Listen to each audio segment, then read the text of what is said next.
गेल्या 2 ते 3 दिवसांपासून वातावरणात बदल आणि धुक्याचे प्रमाण वाढत असल्याने याचा परिणाम नागरिकांच्या आरोग्यावर होताना दिसत आहे। मुंबई उपनगरात देखील हे चित्र बघायला मिळत आहे।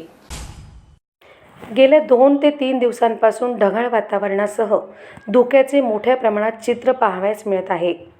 मुंबई उपनगरासह पालघर शहरातही ढगाळ वातावरण व धुक्यांची चादर पसरलेली दिसत आहे। यामुळे रात्रीच काय तर दिवसा देखील रस्त्यावरून चालणे अवघड आहे। वाहनधारकांना तर वाहनाचा लाईट चालू करून मार्गस्थ व्हावे लागत आहे। तर दुसरीकडे या वातावरणामुळे नागरिकांच्या आरोग्यावर देखील परिणाम होताना दिसतोय। तर या वातावरणापासून बचाव करण्यासाठी काही नागरिक तोंडाला मास्क व रुमाल बांधताना दिसून येत आहेत। विशेष बाब म्हणजे या वातावरणाच्या बदलामुळे सकाळी मॉर्निंग वॉकसाठी रस्त्यावरून जाणाऱ्या नागरिकांची संख्या देखील कमी झाली आहे। कारण धुक्याचे प्रमाण अधिक असल्याने अपघाताची घटना होऊ नये हा निर्णय घेऊन नागरिकांनी गेल्या 2-3 दिवसांपासून घरीच बसणं पसंत केले आहे। साधना काळोखे, पालघर प्रतिनिधी।